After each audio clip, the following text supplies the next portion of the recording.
those critical resources. So it's going to be a challenge going forward, and I'm convinced that working with our partners in rural communities, though, we can continue to address the issue to make sure that the impact is minimized by the federal cuts to Medicaid overall.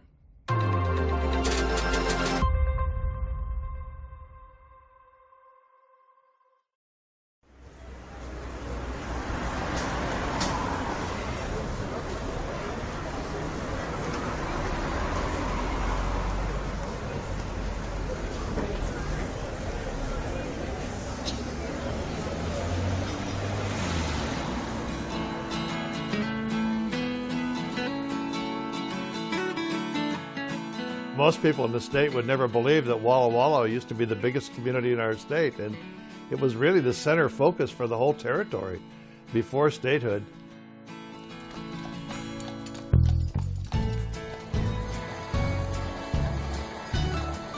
A thriving community here in the foothills of the Blue Mountains, incredible agricultural, beautiful scenery,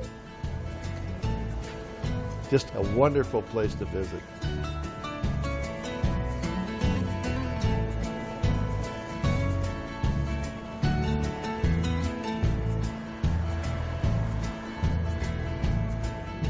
In 1971, I was here in Walla Walla, and I was walking down the street. I went into the Baker Boyer Bank, which is the oldest bank in the state of Washington, and I was talking to the bank president, and he had books piled all over his office. At that time, this valley was known for its wheat and lentils and peas and a wide variety of agricultural products. I looked at him and I said, what are all these books about? And he said, I'm trying to determine who brought grapes to this valley first. I think grapes would be an incredible product for us to grow. And here we are today, just 40, 50 years later, everywhere in the Walla Walla Valley, grape growers. The finest grapes in the United States, maybe in the world, here in Walla Walla.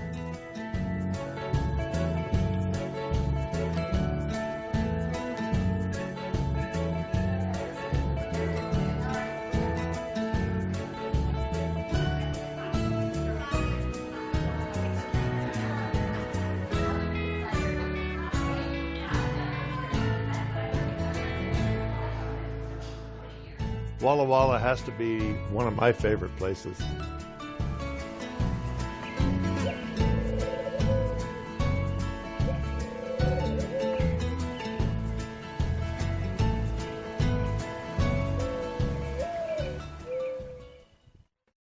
We must make it easier, faster, and less expensive to build housing of all kinds. It's worse than what they think. They might be underestimating how quick and how easy it's going to be to make some of the changes that are needed. I am signing executive order immediately following this speech, directing state agencies to review all regulations that impact housing, permitting, and construction. They're saying all the right things, and I really appreciate that. I just don't think they understand how bad the problem is.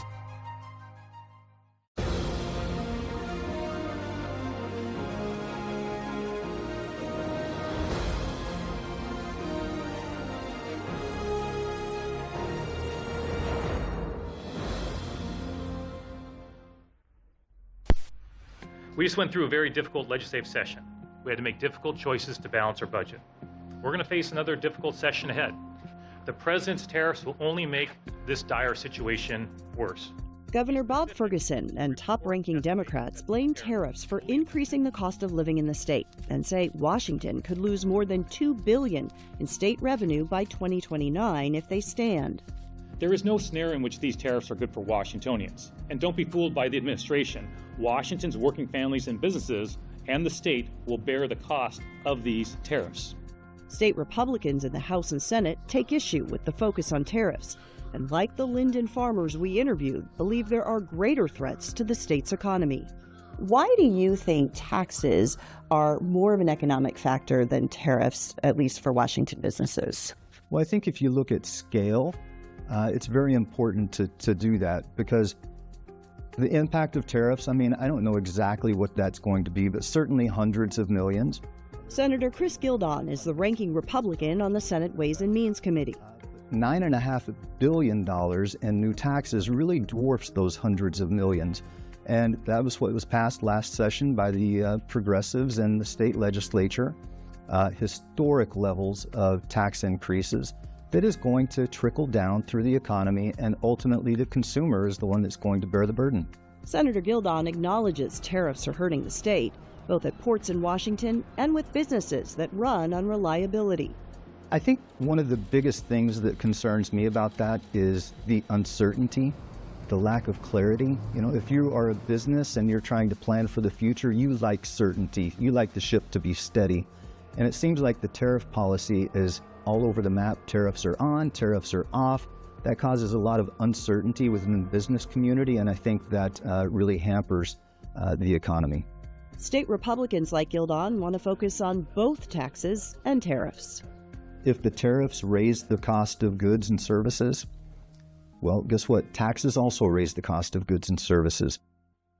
At the end of the day, they're both taxes. Washington State Treasurer Mike Pelliciotti says tariffs are taxes, but there's a difference between state taxes that provide services to residents and federally imposed tariffs.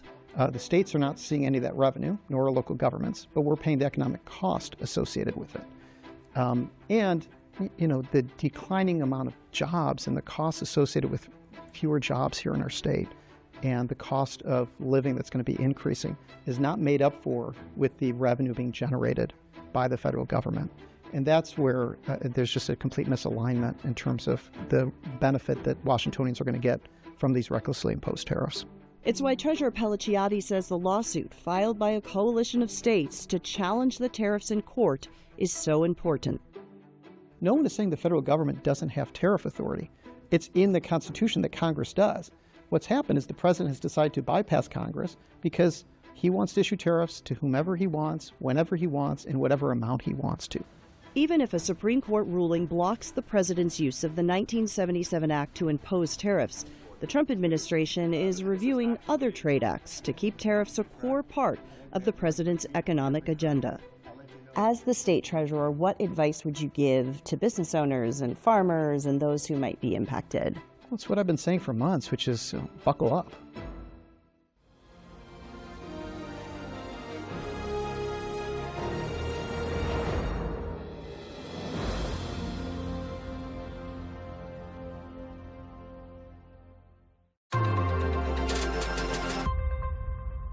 Hi, my name is Lanai Villaverde, representing Puyallup High School. In my research, I learned that there are emerging new technologies addressing the housing crisis, including 3D printed housing, which serves as a more time, resource, and cost-efficient construction method. Is subsidizing 3D printed housing a plausible way to address the housing crisis as compared to current methods? Great. What a great question, and especially coming from somebody who is probably more in tune with new technologies than I might be. But 3D printing housing is certainly something that's kind of on the horizon, still pretty much in its infancy. But one of the things I think we can do as the state is to get some of the regulations out of the way when it comes to these new ways of building housing. We've got a bill this year that's going to make it easier for off-site manufactured housing to be constructed. So this is something that's happening around the country, and it's going to be really easy to build housing quickly. They can build a house in something like 5 days in one of the factories and then ship it out. So 3D housing or 3D printing is going to be kind of in this space. So I think there's some work that we can do on that very question to make sure that we're setting up, safety regulations, of course, and make sure that these are quality, well done, but we need to make sure that we are adapting to new technologies. This is a start. Thank you so much for joining us today. Yeah, I guess we just come closer. Thank you. I'm Communications Director Brianna Aho with the Governor's Office. I'll just briefly run through the speakers you'll be hearing from this morning, and then we'll get started. First, Pasco School Superintendent Michelle Whitney will be giving some welcome remarks. Then you'll hear from Governor Bob Ferguson. Then Pasco High School Principal Verona Machado, that's M-A-C-H-A-D-O. Then Pasco High School Senior Thais Borge, that's T-A-I-S-B-O-R-G-E. And then teacher Gabriella Whitemarsh will offer remarks, and then they will take your questions. Thank you so much. With that, Superintendent Whitney, thank you. So good morning, everyone, and welcome to Pasco School District. It's a joy, pleasure, and honor to host this morning. My name is Michelle Whitney, and I proudly serve the Pasco School District as superintendent, and I'm honored to be here this morning. We're especially proud that the governor has chosen to have this conversation here in our district, focusing on reducing the distraction of cell phones, because it really closely aligns with the work that we're doing in our district. And the work in our district was amplified by student voice. This work really started from our students asking us to address the impact of cell phones and the impact that it was having on the school environment, their ability to connect and feel safe at school. They recognized that distraction was influenced by the access to cell phones. They shared their experiences and asked us to act on their behalf, and we listened. Student voice helped us shape the expectations across our schools that limit cell phones during the school day, and with a shared goal of creating the best possible environment for teaching, learning, and connection.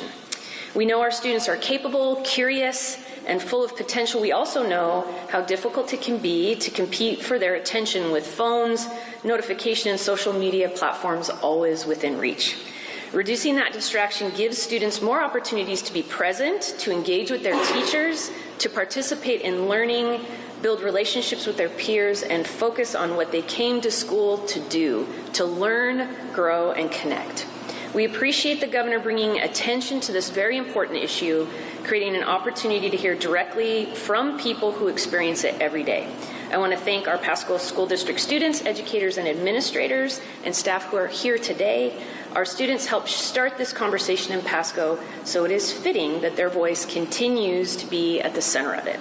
We're excited for you to hear directly from them and what it looks like in our schools. It's now my great honor and privilege to introduce the governor of our great state. Thanks, Superintendent. Thanks so much. Appreciate it. Yeah.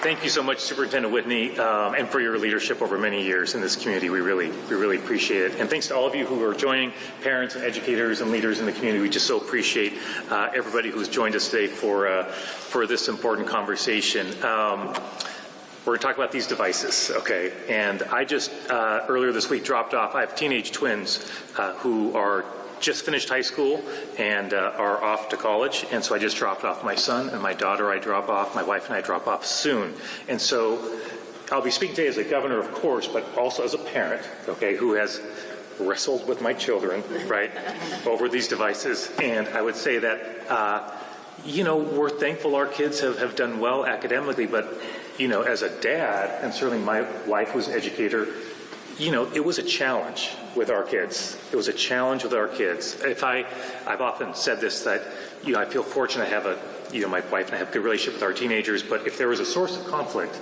in our relationship at different times, it was because of those damn phones. I'm just being honest, right? It was because of those damn phones. It really was. And how much screen time they're getting or not getting, and how much of a distraction that is. And that's with like two super involved parents, right? With just two kids, one-on-one.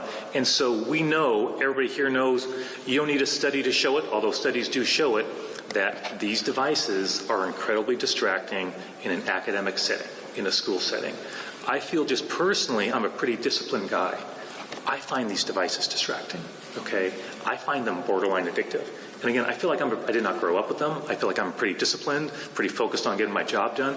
If that's true for me, okay, how is it for a kid, right? How is it for a teenager? How is it for a student with all the things they're bombarded with all the time on these devices?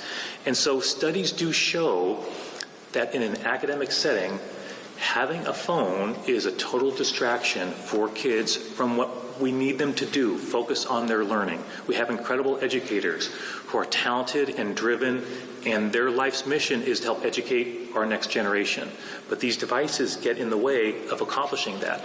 Studies show that students spend upwards of a quarter of their day on their phones, on their school days, I should say, as well. Over a school year, we lose up to 41 days of learning because kids are staring at their phones, not listening to their teacher. That is a major problem for us. So look, we as a state have different challenges. We have budget challenges. We all want better outcomes for our students. This is a thing we can do that essentially costs no money, that can really improve student learning and achievement all across our state. So in this upcoming legislative session, as governor, we of course work closely with the state legislature through legislative sessions. As governor, of course, I can also propose my own legislation. It's called essentially governor request legislation. Each year I would have anywhere from 6 to 12 bills that are coming from my office. So they go through the normal legislative process. It's got to pass the House, got to pass the Senate. I have to sign it into law. But every legislator knows it's coming from my office. So it's a real top priority for me and for my administration. And this legislation that requires cell phones to be what we call away for the day. There's different policies that schools have across the country when it comes to cell phones. What's commonly referred to as away for the day means when you come to school, you leave your cell phone behind and you pick up your cell phone at the end of the day. We were chatting just beforehand, and the superintendent mentioned that this really being driven by the student level here locally. And one thing that was mentioned was how students during lunchtime, for example, didn't like that sometimes, other students are filming them, for example, that their own safety was something they didn't feel comfortable with because of the use of phones, even outside the classroom, but in the school building, and the impact that had.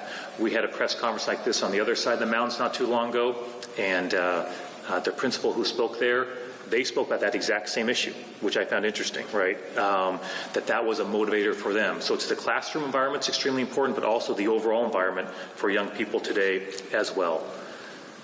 I'll also add that more and more states are moving to getting rid of cell phones in the schools. I'm confident that in 5 or 6 years, basically every state's going to move to this. The science is clear, the studies are clear, the impacts are obvious to any teacher in any classroom, to any educator in any school. We had at the medium event we had on the west side of the mountains, we had one of the educators who spoke said that their view was, in the same way we look at the idea that we find it hard to believe that we ever allowed smoking on airplanes, right? That people now say, how was that ever a thing, right? That people could smoke on airplane. That we just look back and wonder, how did that ever happen? That's how we'll view cell phones being available in classrooms. We'll view it the same way, and I'm sure that is right. And so really my mission as governor is to get this legislation across the finish line in the upcoming legislative session and signed into law. So we remove this distraction from kids from when they walk into the school building to when they walk out at the end of the day. This will improve performance, it'll improve the classroom environment, it'll improve the school environment, it'll be great for kids, great for our teachers, great for our educators. So I so appreciate everybody here in Pasco taking time from their busy lives to join us just before school starts for the new year. This will be a big initiative for us this year. We feel optimistic we can get this across the finish line. It'll be a lot of work ahead of us, but just really appreciate everybody coming together to move this proposal forward. And next you're going to get a chance to hear from the principal perspective. We so appreciate the school hosting us, and next you're going to hear from Principal Machado. Thank you so much.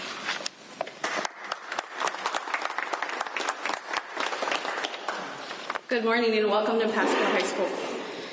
From an institutional standpoint, implementing the consistent cell phone policy has had a positive impact with our teachers, discipline, and student interactions. We had a strong parent support for the policy, and once it had been put into effect, parent concerns were minimal. The support created consistency across the school and reinforced that this was a shared expectation rather than something individual teachers had to manage on their own time in their classrooms. Teachers especially appreciated no longer having to establish and enforce their own cell phone policies in their classrooms with one consistent expectation across the entire system here at Pasco High School. Students knew that the expectation of them, regardless of the classroom they were in, had to be followed. The consistency reduced distractions and allowed teachers to spend less time addressing cell phone-related issues, and more time focusing on instruction and building relationships with students. We also saw a noticeable difference in student interactions when our freshman students first arrived from the middle schools where they had a no cell phone policy. They were highly engaged with one another. They were talking, they were chatting, interacting more naturally with their peers. We also noticed that students were more likely to go outside during lunch to play basketball and other games rather than sitting in the lunchroom and on their devices, which had been very common in previous years. Overall, the policy that we have here at Pasco High School has been has been great to be able to set clear expectations and consistent supports for our students in the classroom and helping minimize disruptions with instruction as well.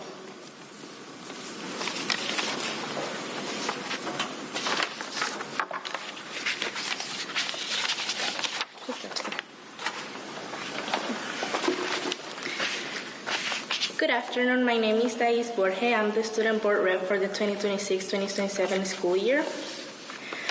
I think high school is a time when young people are trying to discover who we are. Many of us have heard the phrase, "You are the sum of everything around you." But how are we supposed to discover who we are if we are not paying attention to our surroundings? The things we like or the things we don't like because we are trapped in the addictive digital world. I am a person who has struggled with procrastination, phone addiction, and as a consequence, difficulty concentrating. Although I am a little embarrassed to admit it, I still find it difficult to have the discipline necessary to put my phone away. When I first came to this school and didn't know anyone, it was very easy for me to pretend that I was doing something important on my phone instead of facing the discomfort of talking to people I didn't know. But when I finally had enough courage to put my phone away and approach people, I discovered that it actually wasn't as scary as it seemed. On the contrary, I grew as a person, connected with my teachers, and made friends who motivate me and give me new ways of thinking. At least when we are actually talking and not just sharing TikTok videos, even though we are in the same room. Last year, I had to call my dad at least twice a week because I would miss the bus to go to TriTech. My dad had to stop working to come get me, and I would arrive late to class, and it was a total waste of time. Halfway through the year, my phone broke, and I had to spend a week getting repaired. But that week, I noticed that I became more responsible and punctual because I knew I couldn't simply call my dad to pick me up. Since that week, I never missed the bus again because being punctual became part of my routine. For all these reasons, I have very high expectations for this new policy. I understand that this is not a punishment, but a way to help us connect with the real world and develop skills like critical thinking. These skills will help us avoid basing our opinions on propaganda and misinformation that we see on social media. I am very excited to see the positive result that this policy can bring to our state. And although it may seem a little difficult and uncomfortable at first, I hope that by the end of the school year, we can all discover at least a little more about ourselves. Now I will give a speech in Spanish to all the Spanish speaker community in the Pasco School District. La secundaria es un tiempo en donde los jóvenes estamos tratando de descubrirnos a nosotros mismos. Muchos de nosotros hemos escuchado la frase, eres la suma de todo lo que te rodea. Pero ¿cómo vamos a saber descubrir quiénes somos si no estamos prestando atención a nuestro alrededor? Las cosas que nos gustan o las que no, por estar atrapados en el adictivo mundo digital. Soy una persona que ha luchado contra la procrastinación, adicción al celular y por consecuencia dificultad para concentrarme. Y aunque me avergüenza un poco admitirlo, todavía se me hace un poco difícil tener la disciplina necesaria para dejar el celular. Cuando recién entré a la escuela y no conocía a nadie, se me hacía muy fácil pretender que estaba haciendo algo importante en mi celular en vez de enfrentarme a la incomodidad de hablar con personas que no conocía. Pero cuando por fin tuve la valentía suficiente para dejar mi celular y acercarme a las personas, descubrí que en realidad no era tan aterrador como parecía. Al contrario, crecí como persona, conecté con mis maestros e hice amigos que me motivan y me dan nuevas maneras de pensar. Por lo menos cuando sí estamos hablando y no solo compartiendo unos TikTok a pesar de que estemos en el mismo cuarto. El año pasado tenía que llamar a mi papá al menos 2 veces por semana porque perdía el bus para ir a TriTech y mi papá tenía que dejar de trabajar, yo llegaba tarde a mi clase y era un total desperdicio de tiempo para ambos. A mitad del año mi celular se dañó y tuve que pasar una semana en reparación, pero noté que durante esa semana me hice más responsable y puntual. porque sabía que no podía simplemente llamar a mi papá para que fuera a recogerme. Y desde esa semana nunca más volví a perder el bus y ser puntual se volvió parte de mi rutina. Por todas estas razones es que tengo las expectativas muy altas sobre esta nueva póliza y entiendo que no es un castigo, sino una manera de ayudarnos a conectar con lo real, a desarrollar habilidades como el pensamiento crítico que nos ayudarán a que no sigamos basando nuestras opiniones en propaganda que vemos en redes sociales. Estoy muy emocionada por ver los resultados positivos que se verán en nuestro estado y aunque pueda parecer un poco difícil e incómodo al principio, tengo la esperanza de que al final del año escolar todos podamos descubrir, aunque sea un poco más, de nosotros mismos. Gracias.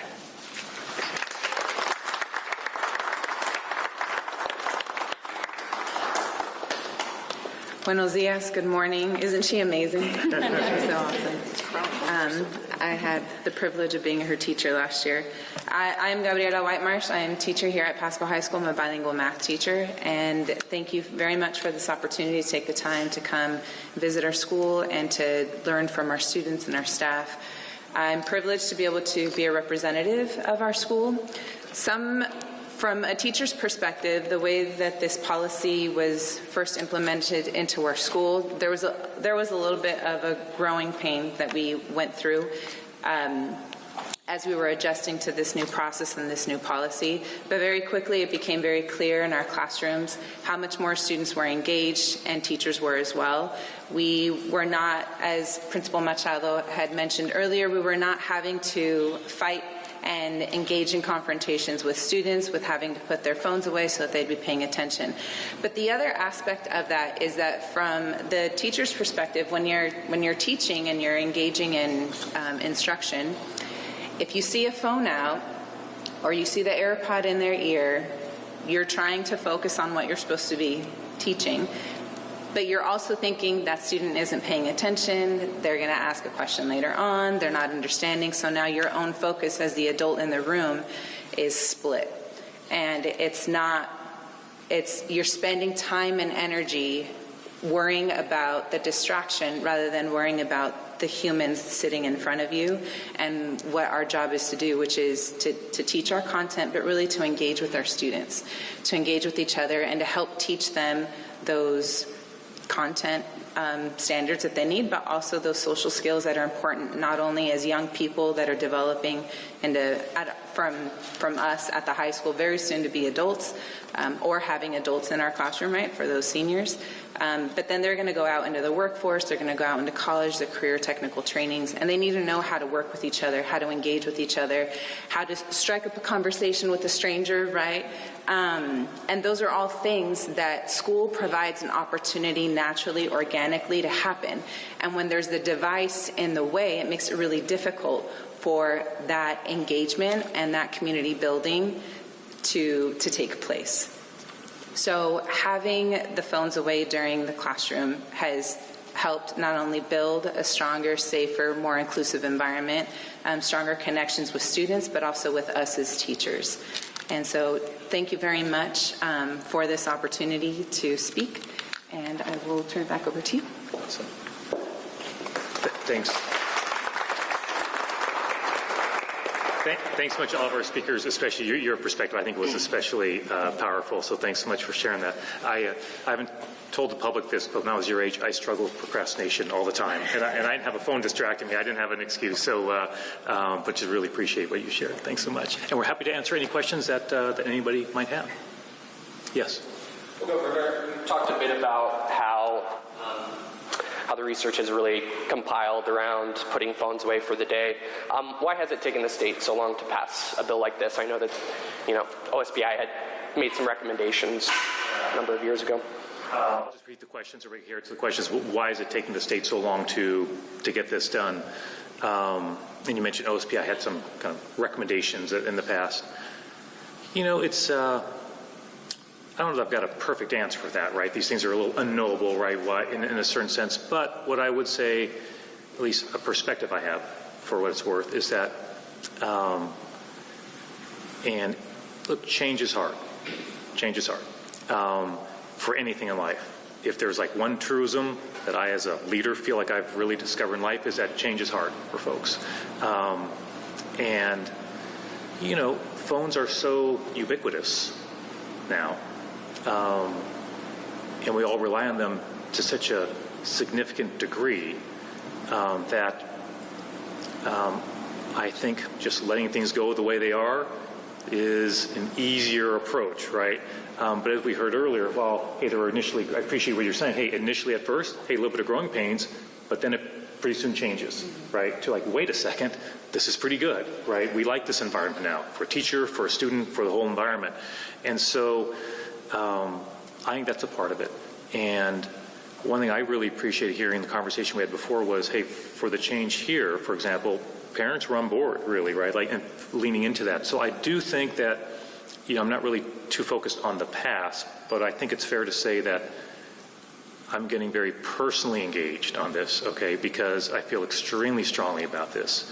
And I'm hopeful that by bringing the weight of my office to this endeavor, along with all the folks who are supportive of making this change, that we can really focus the conversation this upcoming legislative session and get it across the finish line. So, you know, I think different legislators might have a different reason for it, but that would be my perspective. I just think in general, change is hard. Getting any bill through the legislature is hard, as you know, right? Even the most common sense, practical bill in the world faces a series of hurdles to get across the finish line. So that's been a piece of it as well. But I feel optimistic that we can get done this session. I do think there's a growing support for this. We do have schools who have gone ahead and put policies in place, and that is helping a lot, right? Where legislators will hear about the experience here, for example, and that will help inform them, I hope, on putting a policy in place across the state. Yeah. Similar question, but kind of flip. Chris from NBC Nonstop Local. Mainly, like I said, flipping that question, what is the thing that made you or your team specifically say, now is the time that we need to go ahead and get this done? Was it a conversation with your kids? Was it any of the research that you mentioned in the press release? So kind of taking that question, just kind of flipping. What was the moment? Now was my time. I mean, look, yesterday was the time, last year was the time, honestly, right? I just got a little frustrated, you know? I just got a little frustrated and that things weren't happening. And it became clear in enough conversations with legislators, it wasn't going to happen. Right, that just the status quo had essentially taken over. There was discussion in the last legislative session, I think it was, where in effort to do this, it got watered down to such a degree, I think what ended up was like a study or to ask school districts to report back. It was something like that. I remember saying when I signed that into law, I remember saying, look, this just isn't getting it done. We've got to do more. And so, you know, I think it was sometime last year when it became clear it wasn't going to happen through the legislative process. But also cumulative conversations, you know, with folks like the folks here, just cumulative conversations from individuals who felt this was really important.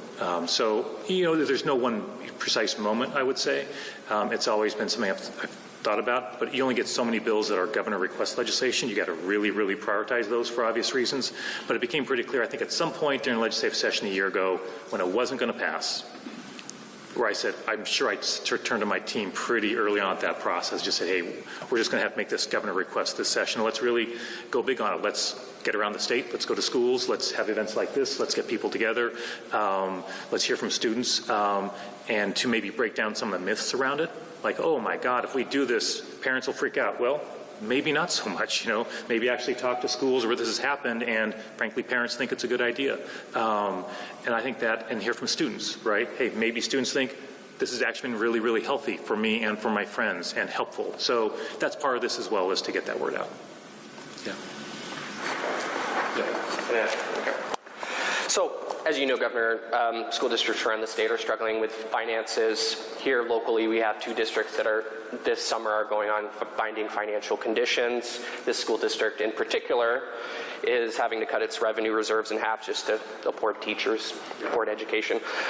What's your strategy this upcoming legislative session to invest in public education and improve district finances? Yeah, so I'll happy to give an answer. Obviously, we're putting together a proposed budget right now. So I proposed my budget in the middle of December. Obviously, education funding is close to half of our general fund budget. It's a huge investment that we make. We're very aware of the situation across different school districts and the challenges that are there. And as one example, my late mother was a special education teacher in our public schools for many years. We don't have enough resources going into special education, and that's an understatement, right? So we have across the board many, many needs for great schools like this one, others all across the state. So, but we're working through that, and so I'll have more to say when I propose a budget in mid-December. But obviously that's a big focus of during a challenging economic time for us as a state. As you know, when I became governor about a year and a half ago, I inherited a $16 billion budget shortfall when I walked in the door. That's been a challenge for us. We'll have another shortfall next year. We don't know how big that shortfall will be yet. We have 2 more revenue forecasts that we'll receive that are coming up. So we've got to see what the scope of the challenge is, the shortfall is. I've already been going through and having numerous meetings with different agencies and my team to look at, hey, what are some things we can do to balance this budget, which we're required by law to do, but also in doing that, make sure we're making the right kind of investment in education as well. So more to come on all this. Will you sign a budget based on K-12 cuts? Oh, I'm not going to lie. I appreciate you asking me a question about what I might be doing in April or May, but that's a long way away. So first things first, I've got a budget I need to put together and propose, and that's going to reflect, I think, my priorities for the state during a challenging budget time. But we have a lot of information to get before we even put that together. Anything else? If not, thanks to everybody. Give a round of applause, especially for Thais for being here and speaking. And appreciate the hospitality. It's great to be in Pasco. Appreciate all of you being here and joining for this. And thanks to all of you for being here as well. Thanks so much, everybody. Have a great day. Hey, great job. Yeah. Thanks so much. No, I really appreciate it. Yeah, great job. No, it's not easy, right? It's not easy. But the more you, it's like anything, the more you do it, you get